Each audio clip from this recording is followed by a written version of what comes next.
Victoria Sullivan smoothed down her emerald green dress one more time, trying to calm the nervous flutter in her stomach.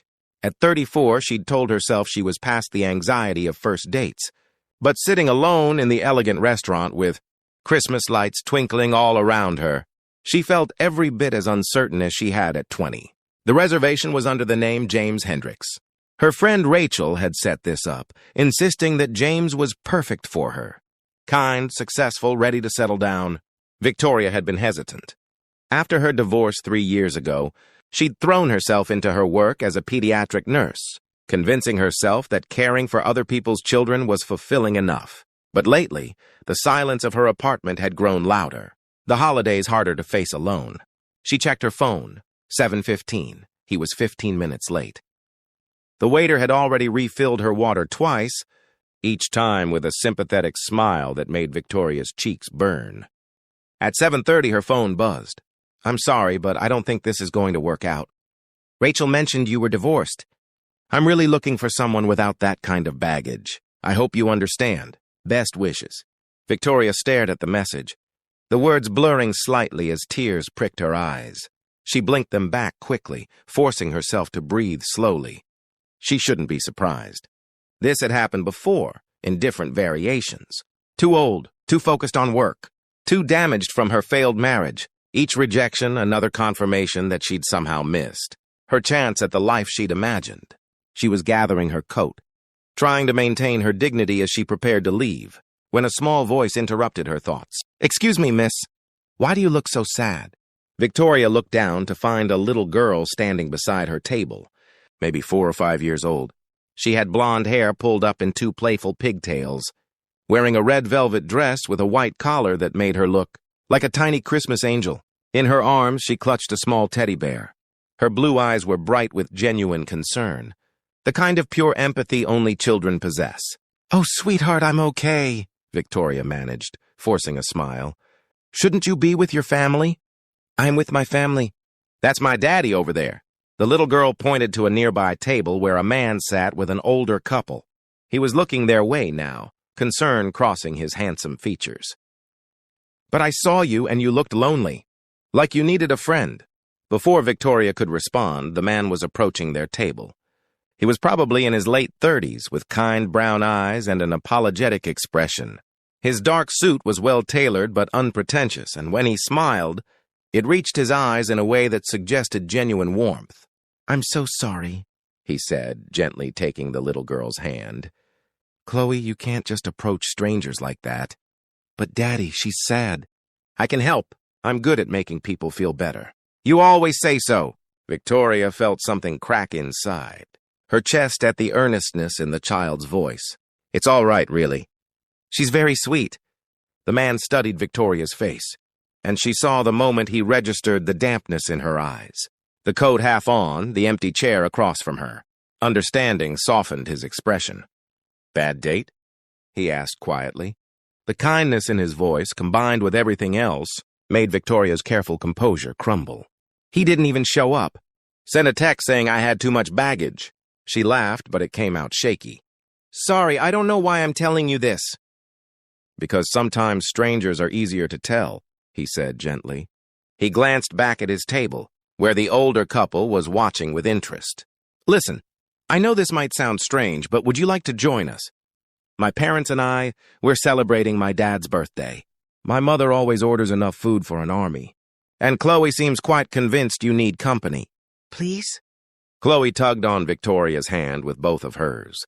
"We have chocolate cake coming." Grammy always gets chocolate cake because it's Grandpa's favorite, but she lets me have some too. "You can have some of mine." Victoria knew she should decline politely. Go home to her empty apartment. Maybe call Rachel to vent about yet another failed attempt at dating. But something about this little girl's earnest face, about the genuine kindness in the father's eyes, made her pause. When was the last time someone had simply wanted her company? Not because she fit certain criteria, but just because she was human and hurting? "If you're sure I wouldn't be intruding," she said softly. "Not at all," the man assured her. "I'm Daniel Morrison, by the way, and this is Chloe, as you've probably gathered." As they walked to Daniel's table, Chloe kept hold of Victoria's hand. chattering about the Christmas decorations, her new teddy bear, and how Grandpa was turning 65, which was really old, but not as old as dinosaurs. Daniel's parents, Eleanor and Robert Morrison, welcomed Victoria with the kind of easy warmth that suggested they'd raised their son well. Eleanor, a silver-haired woman with laugh lines and a gentle smile, simply made space without asking questions. Robert, wearing a birthday button Chloe had obviously made for him, offered a handshake and said, "Any friend of Chloe's is a friend of ours." Over dinner, Victoria found herself relaxing in a way she hadn't in months. Daniel explained, in response to his mother's gentle prompting, that his wife had passed away 2 years earlier, an aneurysm, sudden and devastating. He'd been raising Chloe on his own ever since, balancing his work as an architect with single parenthood. Some days are harder than others, he admitted, his voice low so Chloe, who was showing Eleanor her teddy bear, wouldn't hear. She asks about her mother constantly. I try to keep the memories alive, but there's only so much a father can do. She misses having a mom. Victoria's heart ached for this little family. She told them about her work at the children's hospital, about the joy of helping young patients heal, about how it filled some of the emptiness in her own life. Chloe's eyes grew wide with interest. "You help sick kids get better? Like a superhero?" "Sort of like that," Victoria smiled. "I read them stories and bring them juice boxes and make sure they get their medicine." "I love stories," Chloe announced. "Daddy reads to me every night, but sometimes he falls asleep before the ending because he's tired from work." Daniel had the grace to look sheepish. In my defense, some of those books are very long. The evening passed in a warm blur of conversation and laughter. Eleanor shared embarrassing stories about Daniel's childhood. Robert told terrible dad jokes that made Chloe giggle. Victoria felt herself unwinding, the earlier rejection fading into background noise against this unexpected kindness.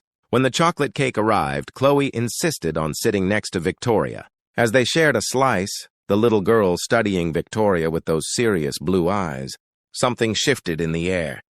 "Are you still sad?" Chloe asked quietly. "Not anymore," Victoria answered honestly. "You and your family have made me feel much better." Chloe considered this, taking another bite of cake. Then, with the matter-of-fact tone that only small children can manage, she asked, "Do you have kids?" "No, sweetheart." "I don't." "Do you want kids?" Victoria felt her throat tighten. It was the question she'd been avoiding for 3 years, the one that hurt most to answer. "I did once. I always thought I would. But things didn't work out that way." Chloe nodded as if this made perfect sense. Then she set down her fork and turned to face Victoria fully. "My daddy is lonely too. I can tell because sometimes he looks sad when he thinks I'm not looking. And I don't have a mommy anymore, which makes me sad sometimes even though Daddy tries really hard." "Chloe, honey," Daniel started, clearly mortified. But Chloe wasn't finished. With the blunt honesty of childhood, she asked, "Can you be my new mom?" The restaurant seemed to go silent. Eleanor's hand flew to her mouth. Robert looked like he was trying not to smile. Daniel's face had gone red, and Victoria felt tears streaming down her cheeks before she could stop them. She knelt down beside Chloe's chair, bringing herself to eye level with this extraordinary little girl. "Oh, sweetheart. Being someone's mom is a very special thing. It's not something that happens quickly. But you're nice," Chloe said, as if this settled everything. "And you're sad like Daddy, which means you could make each other happy. And you work with kids, so you already know how to be a mom." "It makes sense." Victoria couldn't help but laugh through her tears. "You are absolutely right that it makes sense. But your daddy and I just met. We're strangers." "Then be not strangers first," Chloe said simply. "That's what Daddy says about making friends. First you're strangers, then you talk, then you're friends." Daniel had finally recovered enough to speak. "I am so sorry. Chloe, you can't just ask people to be your mother." "Why not? You're always saying I should ask for what I need. I need a mom. She needs a family. It's perfect." She stumbled slightly over the word, but delivered it with complete conviction. Victoria looked up at Daniel and saw her own astonishment reflected back at her, mixed with something else. Hope, maybe? Or possibility. The kind of tentative recognition that happens when two people realize they might have found something unexpected. "I should probably explain," Daniel said, running a hand through his hair. Chloe's been very focused on the concept of family lately. Her preschool is doing a family tree project, and it's brought up a lot of questions about her mother, about our family structure.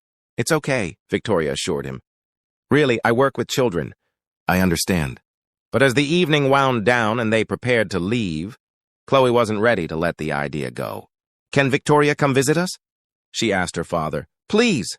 I want to show her my room and my books and my family tree project. Daniel looked at Victoria, a question in his eyes. You don't have to. I know this has been incredibly awkward. Victoria thought about going home to her empty apartment, about the text message that had crushed her earlier, about all the ways she'd convinced herself that her chance at family had passed. Then she looked at Chloe's hopeful face, at Daniel's kind eyes, at Eleanor and Robert watching with gentle encouragement. I'd love to, she heard herself say. Maybe this weekend? If that works? Chloe threw her arms around Victoria's waist. Yes, Saturday. I'll clean my room and everything. As they said their goodbyes on the sidewalk outside the restaurant, Eleanor pulled Victoria aside. My granddaughter has excellent instincts about people, she said quietly. And I haven't seen my son smile like that in 2 years. Whatever happens, thank you for giving them both a little hope tonight. Over the following weeks, Victoria became a regular part of Chloe's life. She visited on Saturday mornings, helping with the family tree project, reading stories, teaching Chloe about the human body in simple terms that delighted the little girl. Daniel was always there, watching his daughter bloom under the attention, gradually opening up about his own life. He told Victoria about the impossible balancing act of single parenthood, about the guilt of working long hours but needing to provide, about the loneliness of lying awake at night with no one to share the worries with.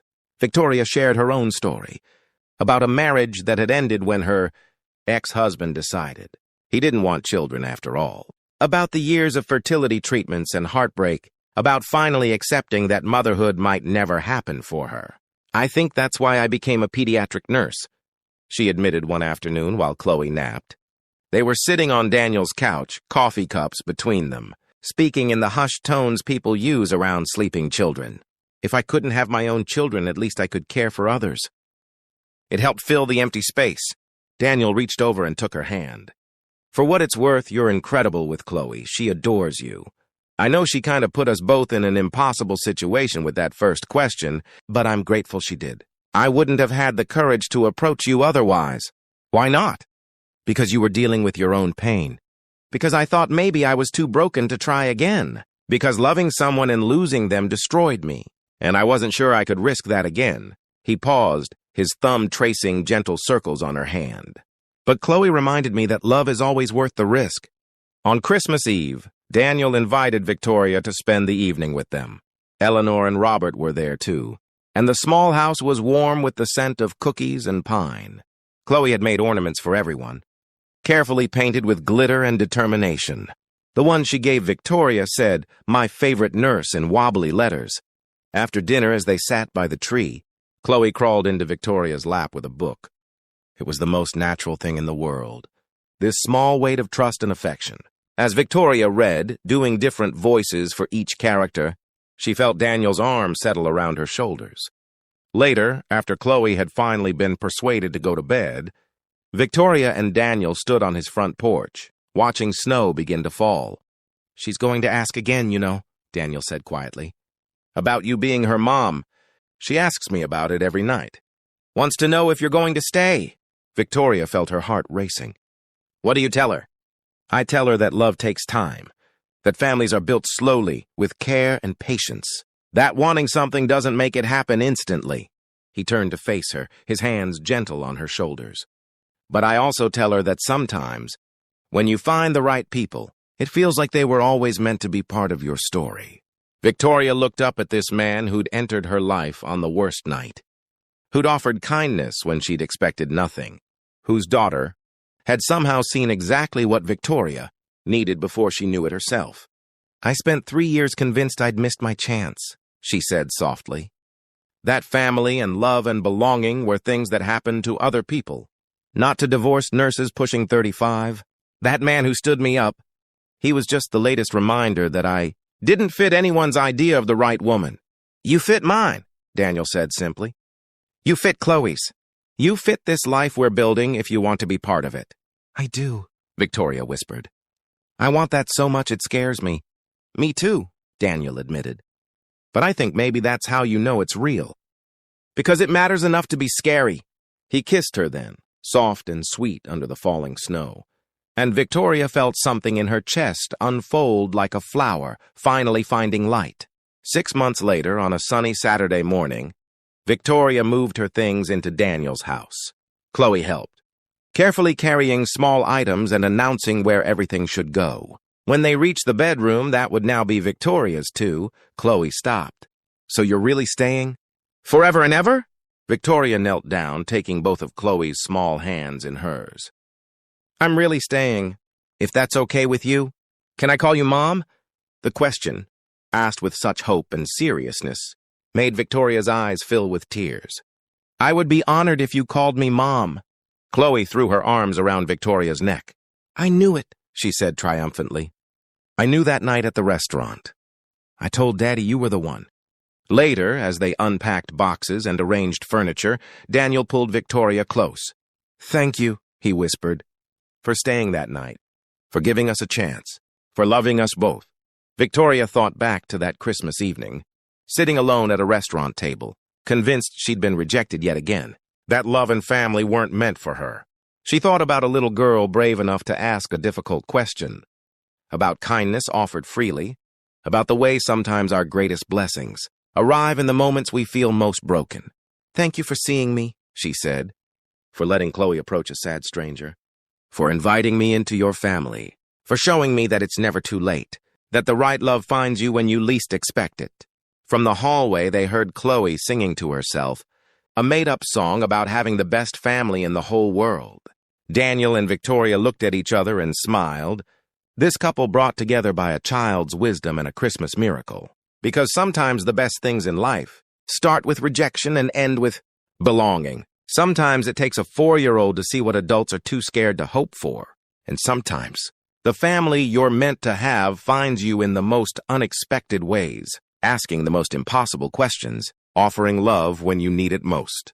Can you be my new mom? Chloe had asked, and Victoria had learned to answer yes. Not just to the question, but to all of it.